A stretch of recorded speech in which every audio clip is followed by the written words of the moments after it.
Hello all, welcome to my YouTube channel. రీసెంట్గా పూణే నుండి లాద్గర్ బీచ్కి అయితే వెళ్ళాము. ఆ ఎక్స్పీరియన్స్ని ఈ వ్లాగ్లో షేర్ చేస్తున్నాను.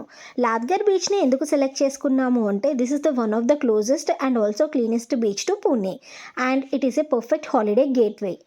We stayed there for one night and had a lot of beach time. Pune నుండి లాద్గర్ బీచ్కి total 6 hours drive time, total 214 kilometres. So మేము మార్నింగ్ 4:30కే స్టార్ట్ అయ్యాం. Our main target was to reach by check-in time, which is 12 PM for the resort. Pune highway దాటిన తర్వాత మనకి ghat road అయితే వస్తుంది.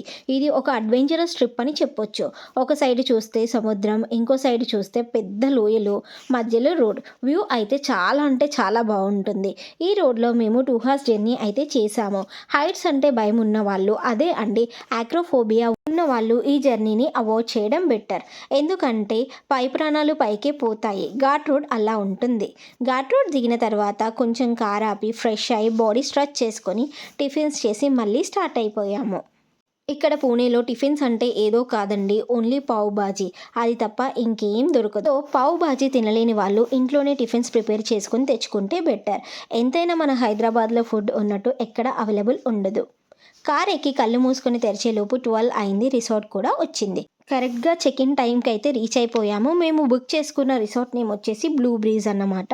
ఇది ఒక చిన్న రిసార్ట్. ఇదే ఎందుకు చూస్ చేసుకున్నాము అంటే బీచ్ వ్యూ రూమ్ విండో నుంచి విజిబుల్ అవుతుంది. So we choose this. Rooms వచ్చేసి they were pretty standard, king size bed, AC, sofa, washrooms were also very decent.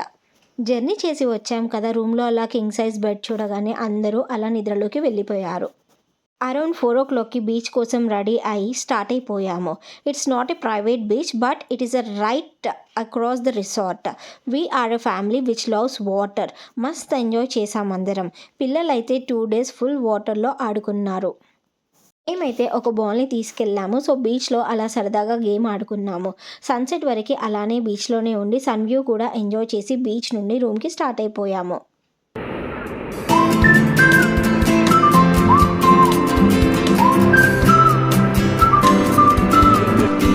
రూమ్కి వెళ్ళి ఫ్రెష్ అయ్యాము అండ్ అందరికీ ఆకలి ఫుల్ అంటే ఫుల్గా ఉంది. It was around 8 o'clock. రిసార్ట్లో ఉన్న సీ ఫుడ్ని ట్రై చేసాము. Food was very good and prices were also reasonable. తిన్న తర్వాత మళ్ళీ రూమ్కి వెళ్ళి రిలాక్స్ అయిపోయాం. నెక్స్ట్ డే మార్నింగ్ మళ్ళీ సన్ రైజ్ వరకు బీచ్కి వెళ్ళిపోయాము. That sunrise, ocean and the waves, everything was so peaceful. నేను నా హస్బెండ్ అలా సన్ రైజ్లో బీచ్ సైడ్ వాక్ చేస్తూ మాట్లాడుకున్నాము. ఏదో కొత్తగా పెళ్ళైన కపుల్ ఫీల్ అయితే వచ్చింది. నీ కళ్ళతోటి నా కళ్ళలోకి బీచ్కి వెళ్ళాక ఇల్లు కట్టకుండా ఎలా ఉంటాము, సో చిన్న ఇల్లునైతే అలా కట్టేసా. ఇంకా చెక్అవుట్ టైం అవుతుంది అని finally we went back to the resort. మా బావ ఇంకా మా ఆయన చెక్అవుట్ ఫార్మాలిటీస్ని అయితే కంప్లీట్ చేస్తున్నారు. ఈలోపు రిసార్ట్ బ్యాక్ సైడ్లో ఉన్న లోకల్ ప్లేసెస్ చూద్దామని వెళ్ళాము. ఇక్కడ వీళ్ళ హౌజెస్ నాకైతే చాలా బాగా నచ్చాయి. ఒక కాలనీలా ఉంది. వీళ్ళు సపరేట్గా ఒక టెంపుల్ని కూడా పెట్టుకున్నారు. సైట్ సీయింగ్ అయిన తర్వాత finally we went back to resort. అక్కడి నుంచి చెక్అవుట్ చేసి పూణేకి అయితే రిటర్న్ అయిపోయాము. లంచ్ టైం అయితే దాటిపోయింది. మధ్యలో ఆకలి వేసింది.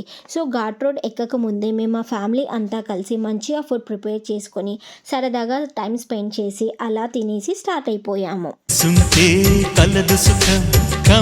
సంసారం అవుతుంటే కలలు నిజం, ప్రేమకు పేరంటం, గుమ్మడి పువ్వుల నవ్వులతో గుమ్మం ఎదురు చూసే కుంకుమ పువ్వులు. Thank you for watching this video. Do like, share and subscribe to our channel. Thank you so much. See you in the next video. Bye bye.